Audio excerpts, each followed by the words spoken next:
Hello, everybody. It is Sunday in Pittsburgh, Pennsylvania. My name is Adam Bittner, assistant sports editor for Multimedia at the Pittsburgh Post-Gazette, here for our Steelers post-game show after a 21-14 victory against New England in Foxborough. Joined by Paul Zeise, our Post-Gazette sports columnist. Paul, it was a game. It was definitely a game that was played by the Steelers today up there. Consistency. I mean, lots of really good things, obviously, with the 5 turnovers. The clutch pass by Aaron Rodgers to Calvin Austin there at the end to put them up, and lots of bad things. I think that stretch there at the end of the first half and the beginning of the second, most of the second half, was some of the ugliest offensive football I've seen the Steelers play in some times. And we've seen a lot of ugly stuff in the last handful of years. The defense, again, had a lot of trouble getting off the field on third down. A lot of trouble getting off the field on fourth down until that very last play by New England. It was a very inconsistent day for this team. Before we dig too far into the details, how do you evaluate it overall? I watched a game between two bad teams, and as I said on Twitter, one of them is probably going to be a wild card team, whoever wins the game, and of course that is the Steelers, which tells you about the AFC. I mean, again, this was I think a classic Mike Tomlin special where he just finds a way. The team seems to find a way to win games they have no business winning, which I guess that's a talent. And I guess, you can't complain too much after a win because they did win. But I think that, honestly, if you're going to need 5 turnovers to eke out a one-score win against a mediocre team, I'm not sure what that means for the rest of the season. Quite sure Minnesota's probably not going to turn it over 5 times next week. But they won. So they're 2-1, and I guess that's what you have to focus on is the fact that they won. We want to remind you that this show is presented by FanDuel. We also want to thank our sponsor for this episode of the podcast. It's Pella Windows and Doors of Pittsburgh. There's no better place to get new windows and doors installed in your home than Pella, who can help you save on energy costs year-round. Schedule a free in-home consultation with your local Pella Windows and Doors to find the right product for your home and budget. Give them a call at 866-593-1560 to discuss your project further. That's 866-593-1560 to get started planning on your new windows and doors installation with Pella Windows and Doors of Pittsburgh. Paul, I guess let's start with the offense. Let's start early on. They run the ball right down New England's throat on that first drive. All the things people, hardcore, old school Steelers fans love to see, and then they can't really do it for the rest of the game. Just a total inconsistency there. Jaylen Warren, when it finishes with 47 yards on 18 carries, 2.6 yards per attempt, even though he was running hard there early. Kenneth Gainwell obviously got the touchdown, but he finishes with 16 yards on 4 carries. They finished with a total of 64, which it's right there and, putting them at the bottom of the league. I guess let's talk about the running game here a little bit at the top and what you thought of that. Well, I think one of the biggest problems that the running game has is the offensive line stinks. Right now, it's not good. And the other part of it is, Adam, the running game is just not creative and is very, very, very, very easy to predict. I mean, how many times did they just run into the middle of the pile on first down in this game? I didn't understand what they were doing with that. Kenneth Gainwell made a nice play or whatever, but for the most part, to me, they've got to figure this offensive line thing out. I mean, I don't know what the answer is, but they've got to get a heck of a lot better. They had when they had the scripted plays, it was fine. It went right down, and it was, what you're looking for. But at the end of the day, I would tell you that the offensive line is not moving anybody. And as a result, I mean, this isn't like they've got Barry Sanders back there, So, excuse me.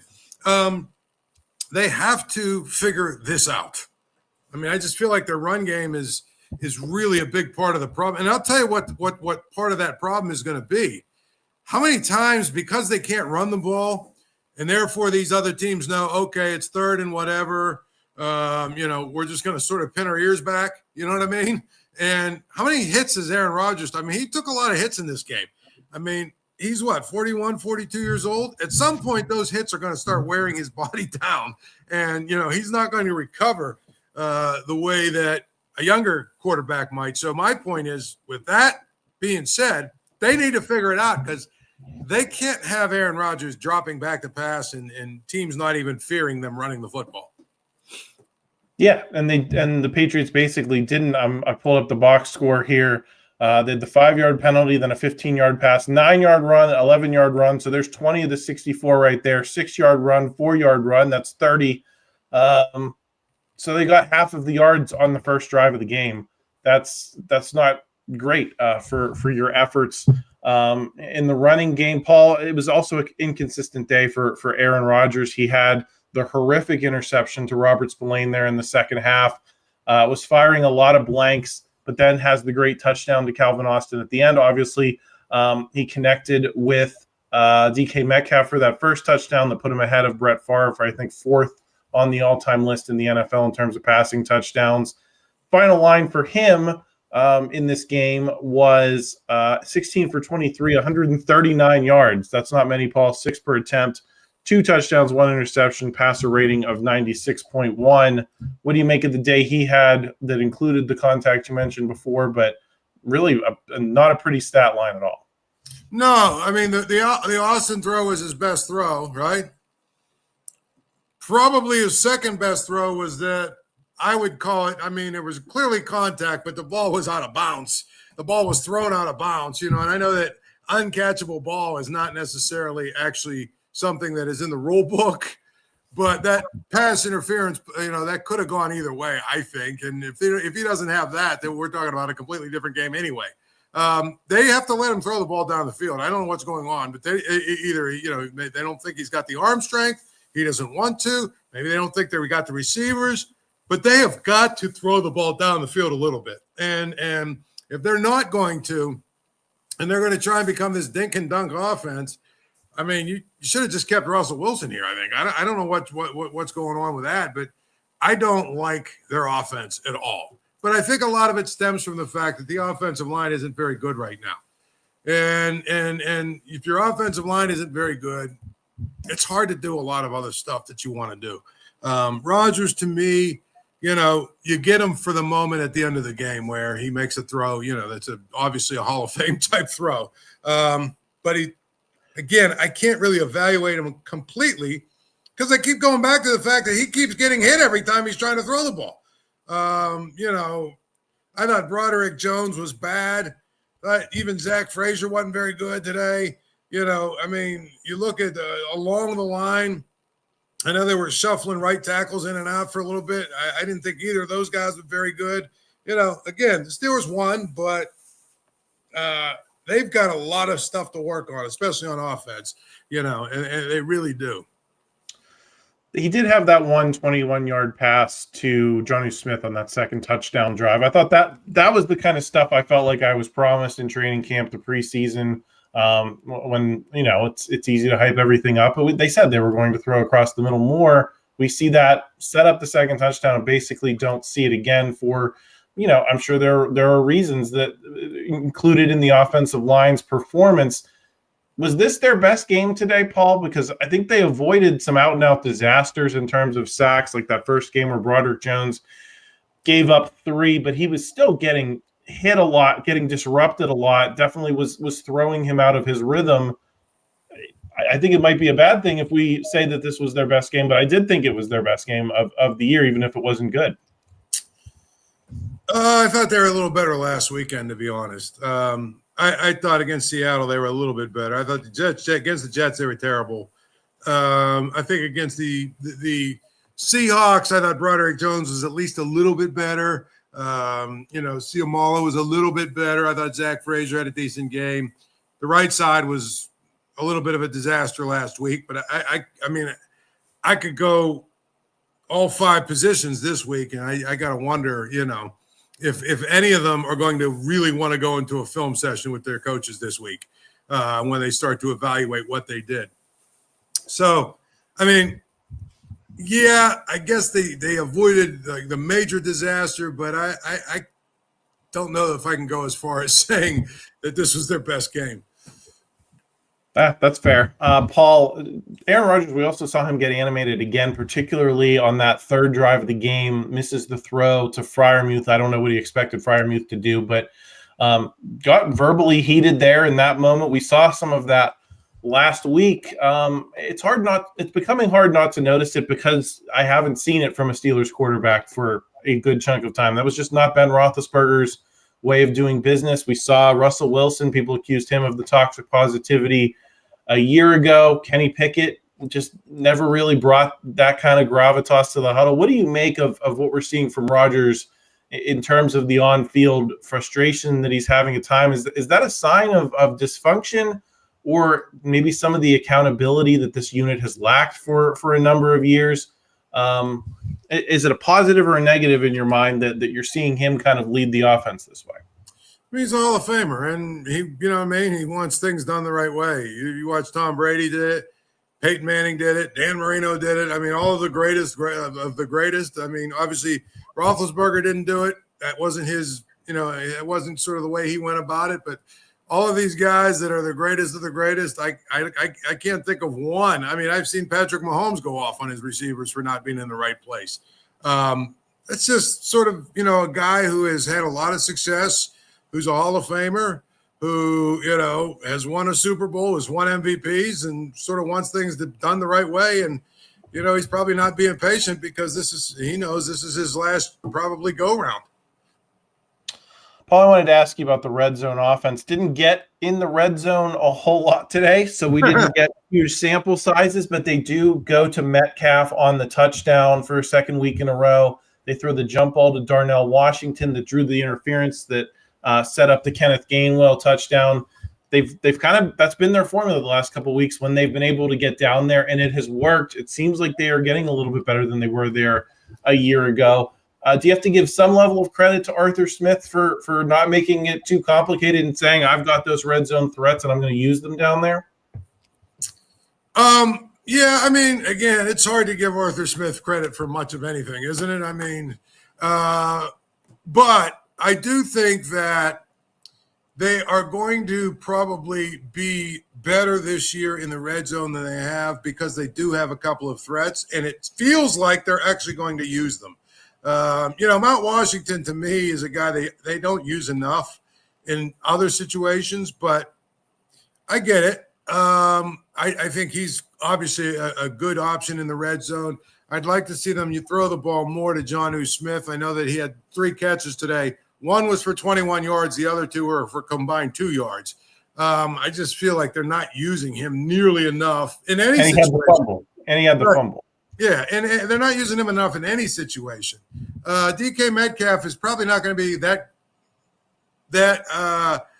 realistic of an option in the red zone because he's the guy that everybody's going to basically just take away because he's the guy that is their biggest threat. So you've got some other players. Again, I've heard lots of coaches say this in the past, and I probably agree with it. I would say that you basically have to be able to run the ball a little bit to be good in the red zone. And that's part of, going to be the interesting going forward, for real. Paul, another mostly invisible day from Calvin Austin III that ends with the clutch touchdown at the end. His totals on the day were, pulling up the box score here, had the 3 catches for 34 yards, actually ends up leading the team in receiving. I guess he tied in yardage with Jalen Warren, had 2 fewer catches. But before the long touchdown, I think there was 17 yards, so he got half of it on a single play. Yes. What are your thoughts about him through 3 weeks and what he's brought to this offense with Aaron Rodgers at quarterback? Is he number 2 material to you? Because we were saying that after week 1. Didn't see him much in week 2. Makes the big play today, but otherwise doesn't do much. Is he bringing enough to the table for you, or do you still look at Omar Khan and say, hey, if you can address that position before the trade deadline, better do it? As I said before the season, if he's your 3rd or 4th receiver, you've got a pretty good receiving core. If he's your 2nd receiver, he's not good. You're not good enough. Listen, I get it. All the guys that go to training camp rave about him at training camp. He's a training camp warrior. I've not seen anything from him that suggests he's a legitimate number 2 option on a team that's serious about contending. And I think that's probably the biggest issue I have, is that they didn't address that. And it seems like it's a weird thing not to address when you go out and get the quarterback. I mean, you went out and got a Hall of Fame quarterback. How about addressing, the fact that he doesn't have a second receiver? It just doesn't make sense to me. Paul, we talked a little bit about the offensive line before, so I'll skip over that. Get to the defense on the other side of these messages from our sponsor. First of all, we want to thank FanDuel and encourage you to head over to the FanDuel app. Check the latest futures odds for the Steelers in the division, the conference, and the Super Bowl. Expect them to go down a little bit with the win. I thought this was a big win, Paul, because of what you mentioned at the top of the show with New England and them being a team that might be in that same mix for a wild card. So, of course, check out the odds over at FanDuel. Also want to thank another sponsor. It's Savinas Koenig DeLucci, Pittsburgh's mesothelioma and asbestos attorneys, standing up for victims of mesothelioma and asbestos cancer with over 85 years of experience. They know how to uncover the truth. They have the experience you need, the commitment your family deserves. They've recovered millions for individuals affected by mesothelioma and lung cancer due to asbestos exposure. Call them toll-free at 1-877-227-6558 or visit them online at sdklaw.com. Paul, let's get into the defense here. They forced the 5 turnovers, but definitely gave up some long fields. You think about that last drive of the second half where they get the interception of Drake May in the end zone by Brandon Echols, but that was a long drive for New England. Took over 7 minutes off the clock. You're thinking New England scores here. They're moving. Lots of third down issues in this game. So there was good stuff. There was bad stuff. How do you evaluate it? Do you say, hey, they made the big plays when they mattered, or do you say that's a lot of ball luck that they're not going to get most weeks? Yeah, I think that's a lot of ball luck. And I'll tell you, there are 2 plays that come to mind, Adam, where, Drake May, being as young as he is, made a couple of mistakes. The fumble that he had where, I don't know who it was that stripped it from him from behind, where the pocket collapsed, you know what I'm talking about? He fumbled. Yes. They were driving, and then that's a play. If you're a quarterback of any kind of experience, you see that rush coming immediately, and you just throw that little swing pass. The guy was wide open for a swing pass. It's probably an 8 to 10 yard. Instead, he's in there trying to make a hero play, running around with the ball like a loaf of bread. That's something that they'll look at film, and they'll get him to the point where, hey, you got to throw that one away. And I thought that was a big part of it. And the other one was the sack that TJ Watt had. I'm sorry. The first one was he just needed to throw the ball away. The second one was a sack from that TJ Watt had where he's standing in there trying to make a big play. If you look, his first option is that swing pass. If you just throw that little swing pass, it's an 8 or 10 yard, reception. Instead, it's 2nd and 13, and then you end up turning it over on downs and not getting to where you need to get to. I thought those were 2 huge plays that did not have to happen if Drake May was a little bit more experienced. As far as Stevenson fumbling it a couple of times, I mean, look, guys hit the ball all the time. Guys in the NFL are taught to, tackle the football, right? But you don't see running backs fumble it every single time. So they fumbled 3 of them. And, credit the Steelers for hitting the ball or whatever, but that's not going to happen every week. They're not going to get those fumbles that bounce right to them, and they're not going to get those fumbles down on the goal line, and they're not going to get a team that's going to turn it over 3 times inside the 10 or whatever it was. The larger issue is they were gashed for whatever. I mean, they made Drake May look like he was Tom Brady out there for the most part. And, at the end of the day, it's like, he's 28 of 37, 268 yards. And the other thing was, Cam Heyward just getting his finger up and the ball tipping off his finger right to the Steelers in the end zone. I mean, if Cam Heyward doesn't get the ball, it doesn't, touch the ball there. I mean, and again, these are plays that were made, but my point is, you're not going to get this. That's what's called, like you said, ball luck. It's not going to happen for you every week. And basically, I never got the sense the Steelers could stop the Patriots without a turnover, honestly. Now, they did at the end, and that was good. But I kind of feel like, again, that was a young quarterback on first down making a big mistake that led to a sack that he didn't need to take. So their defense has got to get better. I mean, you can't give up as many yards as they did today. And even in the ground game, they gave up 4.1 yards per carry. And this is, just not acceptable if you're going to try. And I mean, what you look at this defense, what are teams like Buffalo and Baltimore and some of the teams like that you're going to have to beat in the playoffs? What are they going to do to you if you can't deal with New England? Paul, the post-mortem stats here, New England almost outgains the Steelers by 2-1, 369 total yards to the Steelers 203.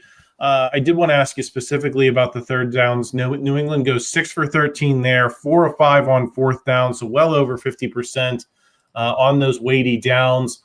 That's going to be a problem just in and of itself. But also, Paul, I think we saw from Mike Vrabel today that he wasn't afraid to go for it against the Steelers defense. One of them was inside his own 20. It was that 4th and 1. He felt perfectly comfortable taking that risk.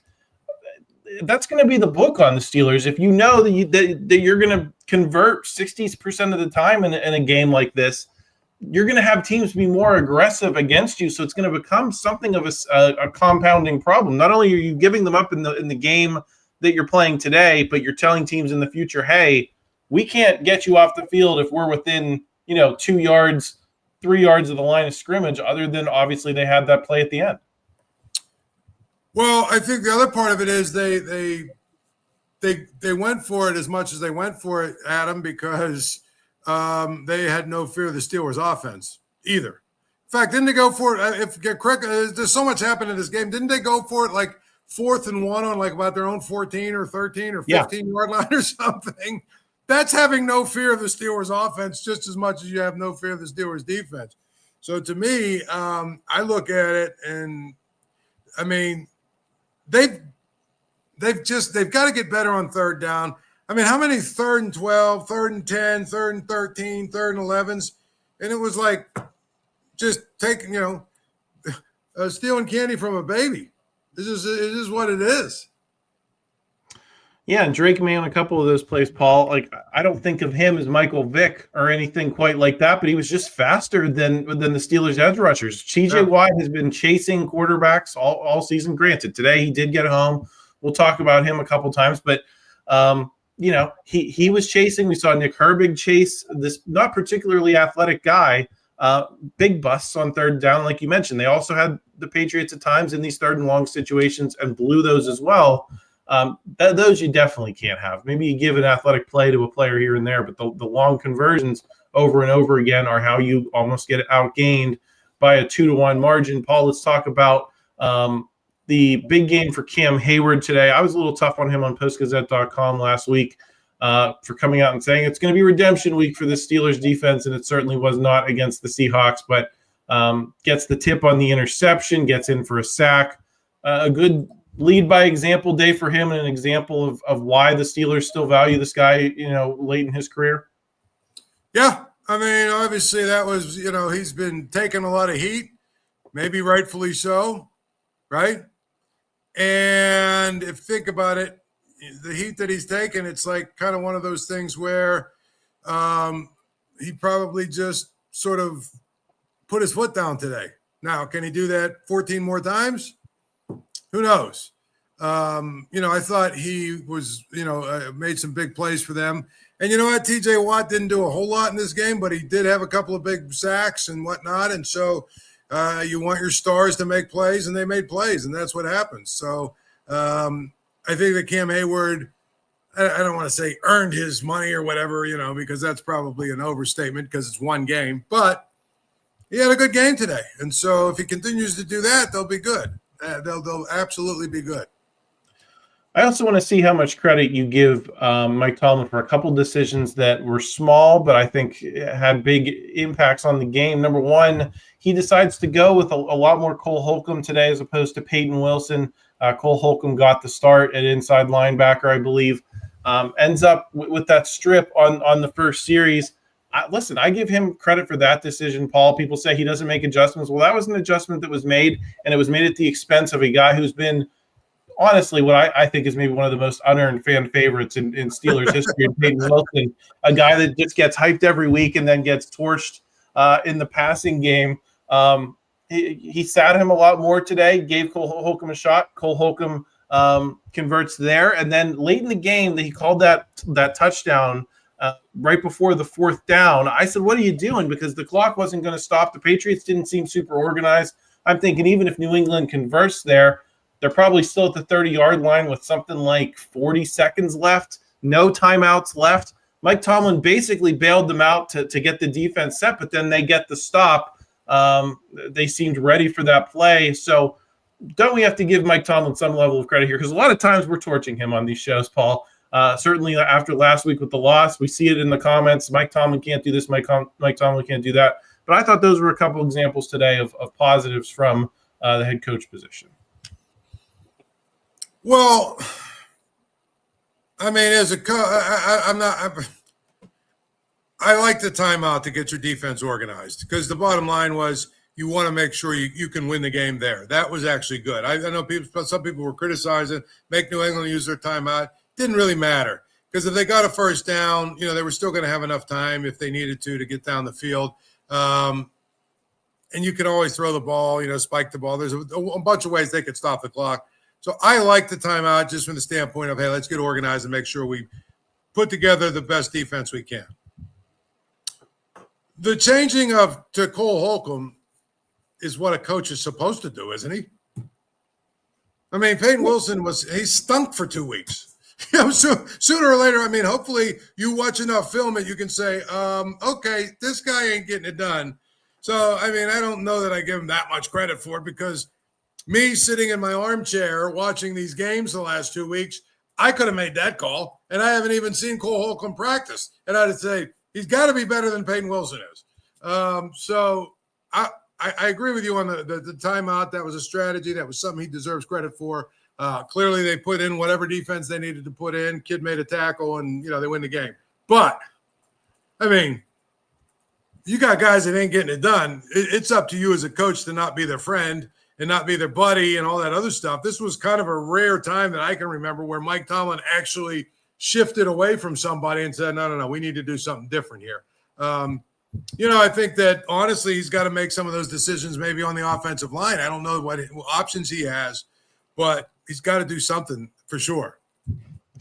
Well, yeah, but listen, he made the decision. Maybe we don't see as many of those decisions as we should from him, but I think it was he pushed that button today and it worked. And if we're going to bury him, most of the time when he's making decisions that we don't like, then you got to give some credit when it's due for pushing that right button and getting those immediate results. Derek Harmon got the first sack of his NFL career, first game today, almost immediately in this game.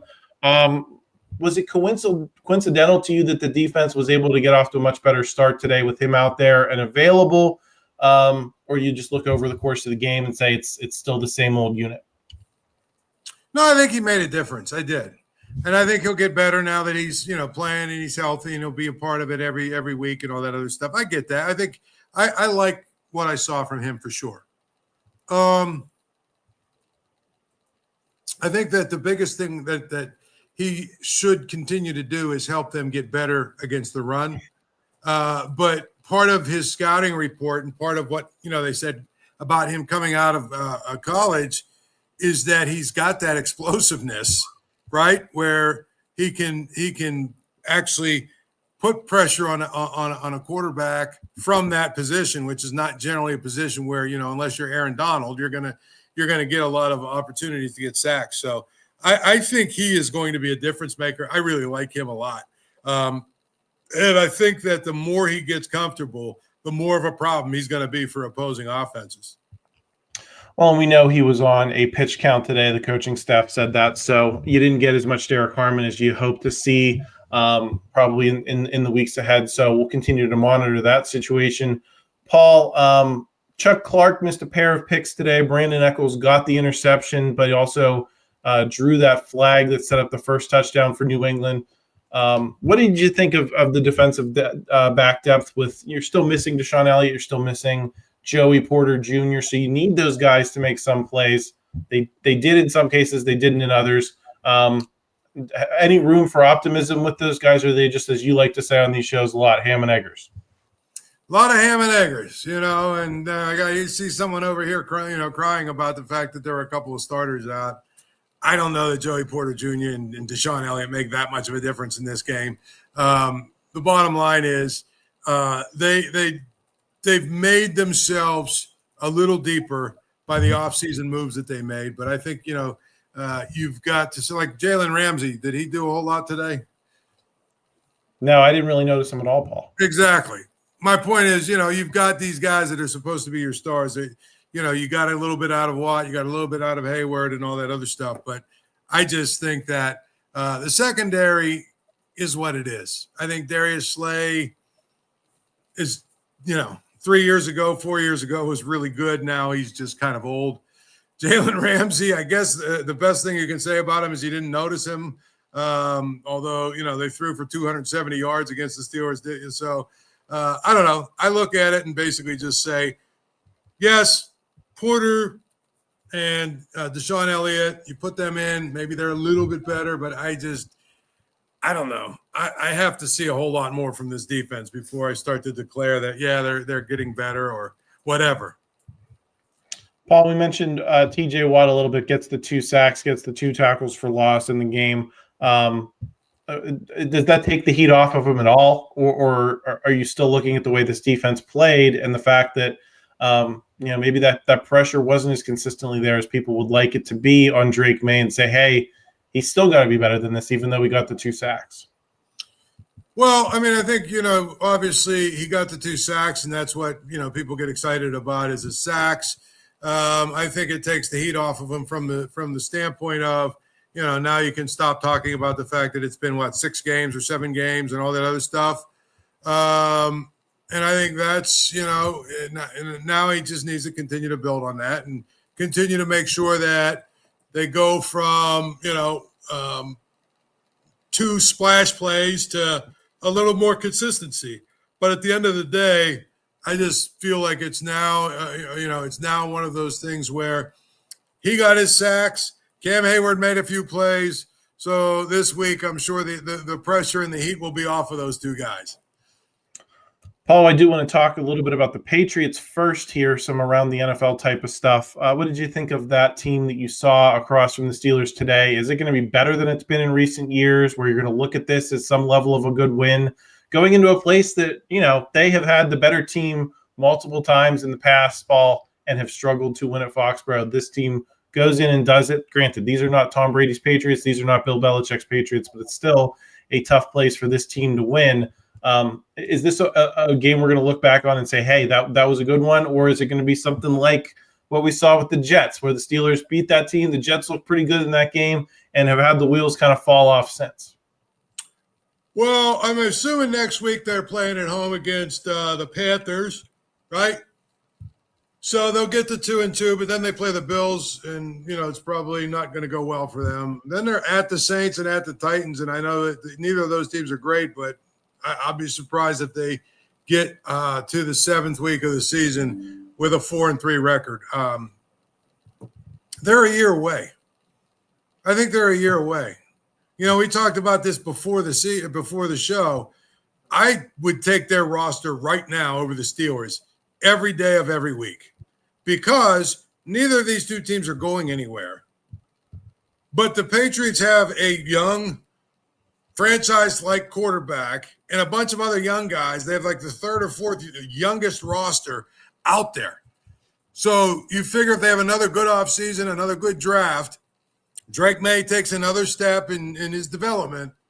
Those 2 rookie offensive linemen and whatever get better.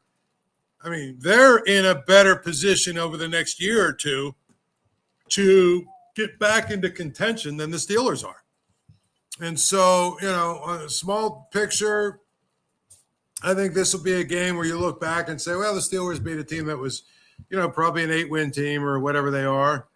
But I look at the big picture and I say, I think they have a chance to be pretty good, in the future and really in the near future, like next year and beyond. Paul, let's talk about a little bit about next week. A lot of people in the comments already looking ahead to that game in Dublin, Ireland. Steelers going into Croke Park.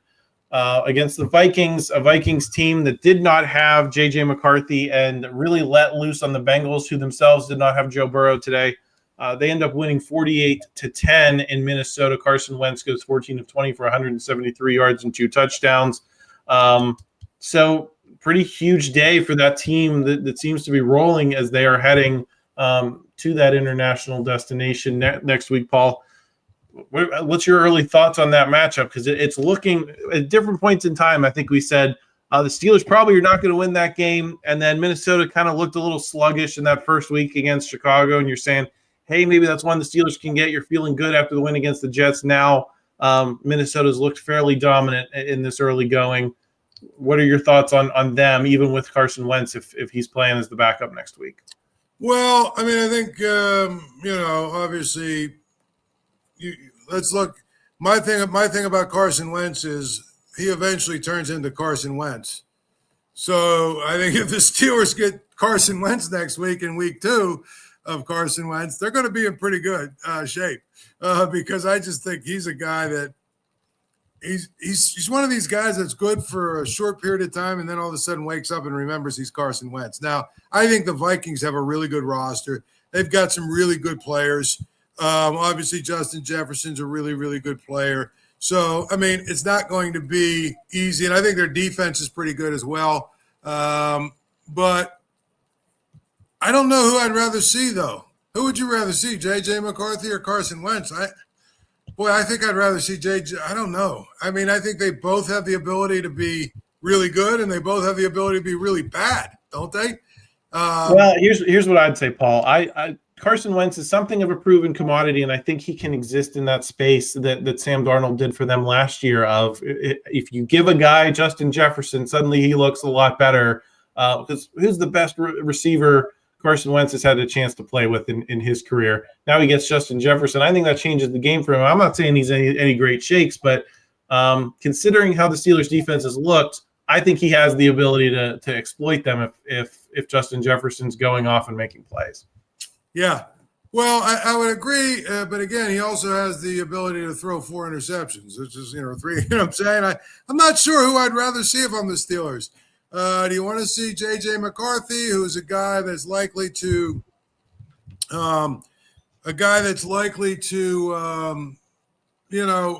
have some moments of brilliance, but is also still in what it'd be his third start or second career start or whatever it would be, third start, I think.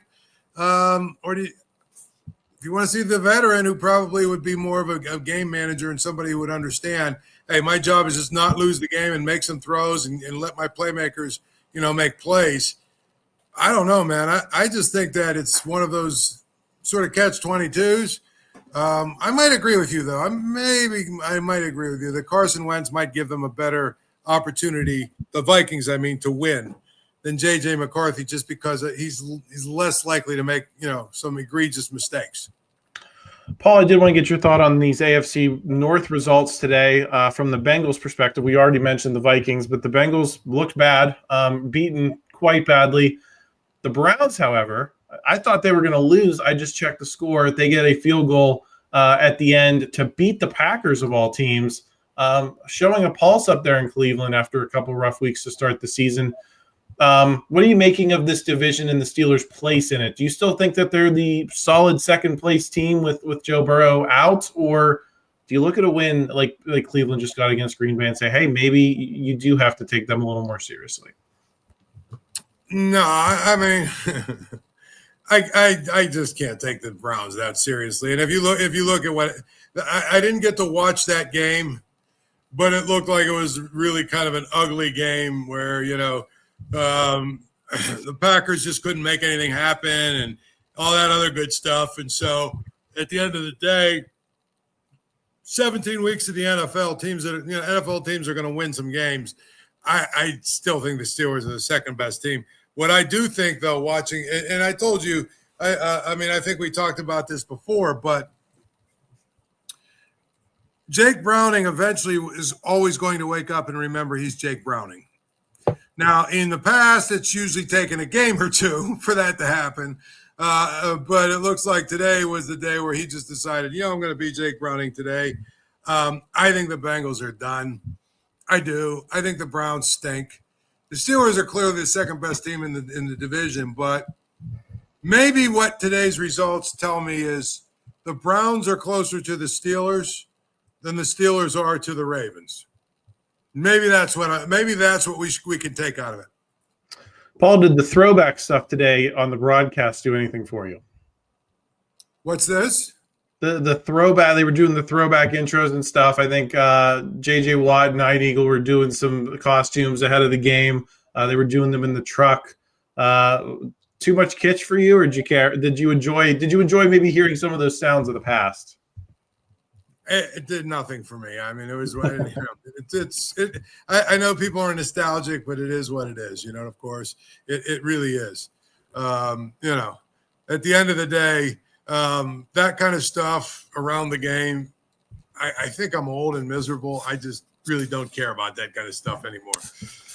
Paul, any final thoughts on this one? Anything you want to rehash here for some people who might have joined us late in the show on your thoughts on this win? I'll give my final thoughts. I think this is an ugly win that if this team turns out to do some things later in the season and things start to click, you're going to look at this type of game as a good one to have on the ledger so that you are taking some pressure off of you.